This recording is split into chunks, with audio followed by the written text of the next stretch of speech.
Hi hello welcome to post 360. నేను మీ మురళీ రాపల్లి. మనిషికి కనీసం జ్ఞానం ఉంటే కొన్ని వాస్తవాల్ని యాక్సెప్ట్ చేయాలి.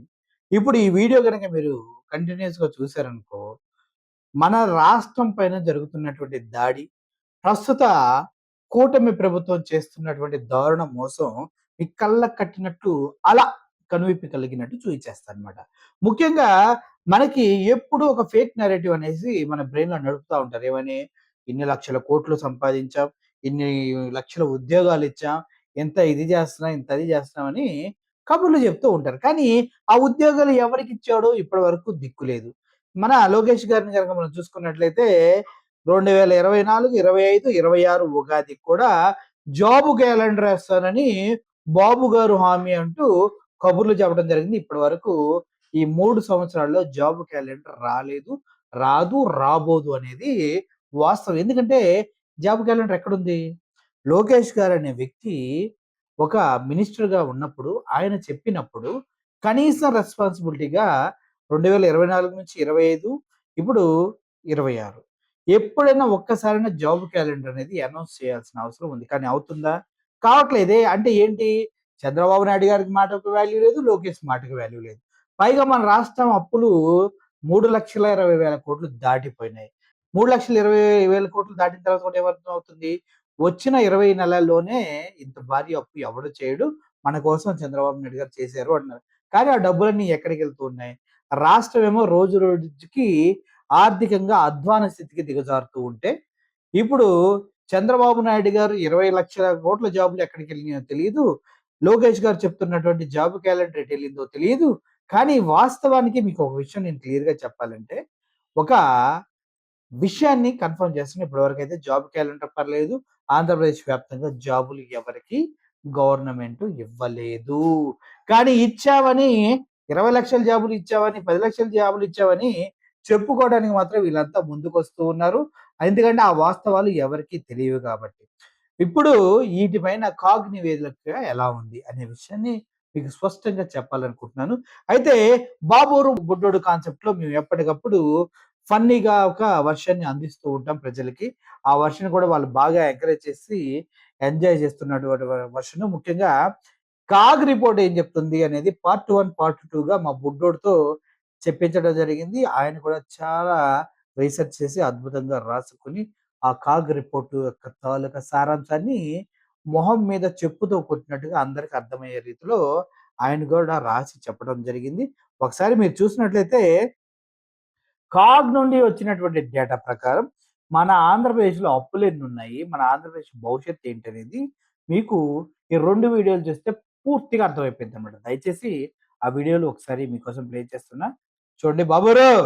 మీరు కూడా చూడండి. ఆర్థిక విధ్వంసానికి మీలాంటి విజనరీ అని పేరున్న వాళ్ళు ఏ విధంగా ముందుకు తీసుకెళ్తున్నారో ఆర్థిక విధ్వంసాన్ని.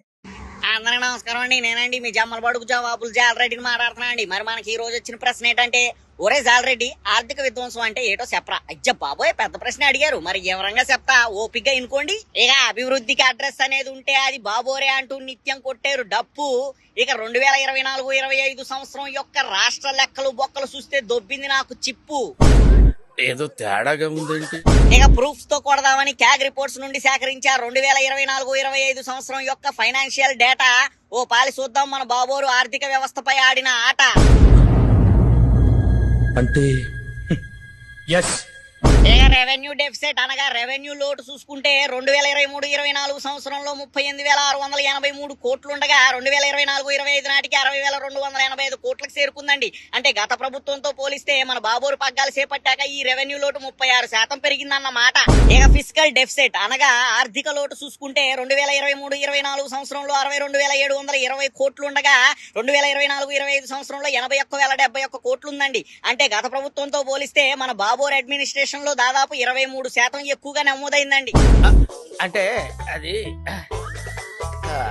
రే రామ్ ఇక పన్ను యువతర ఆదాయం అనగా నాన్ ట్యాక్స్ రెవెన్యూ చూసుకుంటే 2023-24 సంవత్సరంలో 7,432 కోట్లు రాగా 2024-25 సంవత్సరంలో కేవలం 5,972 కోట్లు మాత్రమే వచ్చాయండి. అంటే గత ప్రభుత్వంతో పోలిస్తే మన విజనరీ గవర్నమెంట్ 19.6% డీ గ్రోత్ లో ఉందన్నమాట.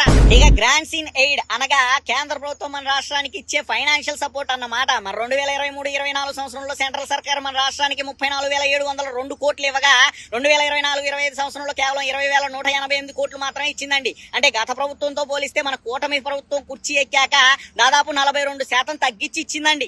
ఇక గత ప్రభుత్వం ఎంపీల్ని కారపు ముద్దలు తినమంటూ కామెంట్స్ చేసిన కాటమరాయుడు ఈ గ్రాంట్స్ ఇన్ ఎయిడ్ వ్యత్యాసం యొక్క లెక్క విన్నాక నేడు పార్లమెంట్ లో 25కి 21 సీట్లు గెలుచుకున్న తమ కూటమి ఎంపీల్ని ఏం తినమంటాడు అని పలువురు రాజకీయ విశ్లేషకులు గుసగుసలాడుతున్నారని సమాచారం అండి. ఇక మన బాబోరు మన రాష్ట్ర ఆర్థిక వ్యవస్థపై చేసిన విధ్వంసపు యొక్క లెక్కలు వివరించేందుకు ప్రస్తుతం సమయం సరిపోవట్లేదండి. మరి కొన్ని లెక్కలు బొక్కలు పార్ట్ 2లో డిస్కస్ చేద్దాం. మరి ప్రస్తుతానికి ఉంటాను మరి ఏమన్నాడు? ముందుంది ముసళ్ళ పండగ అని. ముద్దొస్తున్న మాయ. సో మీకు అర్థమైంది కదా, ఒక రేంజ్ లో భజనలు చేసి ఏదో అభివృద్ధి జరిగిపోతుంది, ఏదో ముందుకు తీసుకెళ్తున్నా అని చెప్పే వాళ్ళకి ఈ వీడియో చూసిన తర్వాత కనీసమైన కొద్దిగైనా అర్థమవుతుందేమో అనేది నా ఇంటెన్షన్. సో ఇటువంటి పరిస్థితుల్లో ప్రజల్ని మాయ చేయడానికి కోసం 20 లక్షల జాబులు ఇచ్చాం, అభివృద్ధిలో ముందుకెళ్తున్నాం, అమరావతి అద్భుతంగా చేస్తున్నాము, పిల్లలకి జాబులు లేవు, చదువుకున్న వాళ్ళు ఖాళీగా తిరుగుతూ ఉన్నారు, ఇటువంటి అన్నిటినీ బయటికి తీసుకురారన్నమాట. అయితే ఈ కాగు రిపోర్ట్‌లో సెకండ్ పార్ట్ కూడా ఉంది. అది కూడా చూసేయండి, మీకు పూర్తి క్లారిటీ వచ్చేస్తది.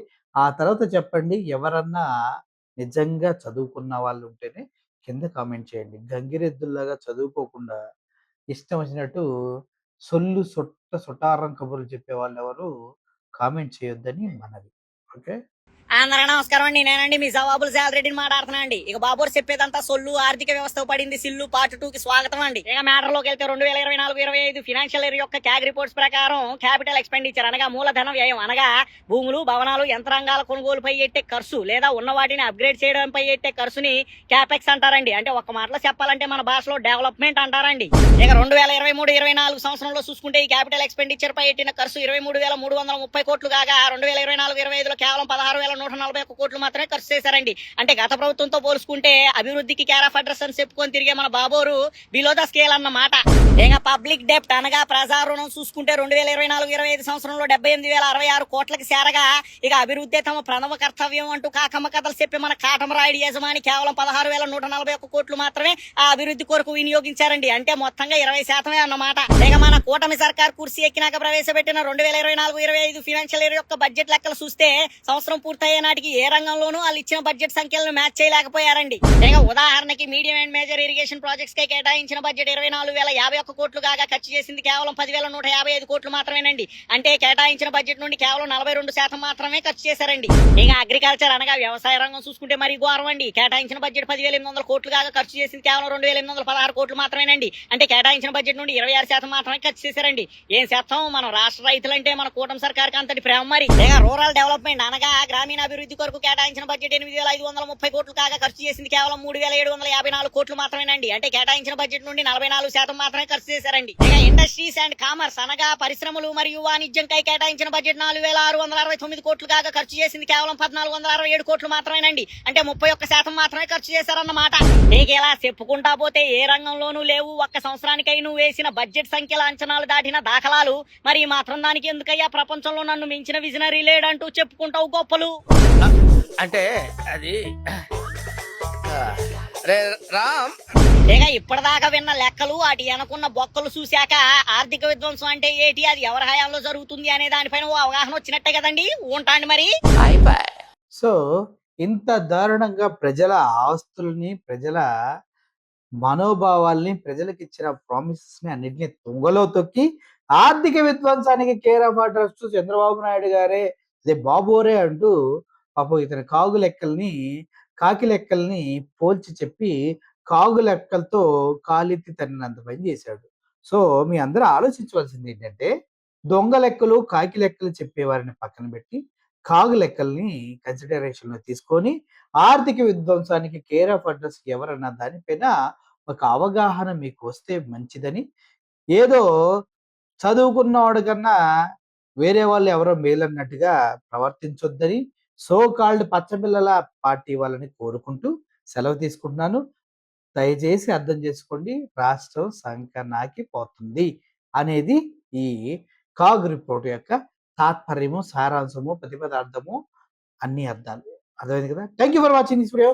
Murali signing off. బాగా ఎంజాయ్ చేశారనుకుంటే ఈ వీడియోని షేర్ చేయండి. Murali signing off. Thank you so much.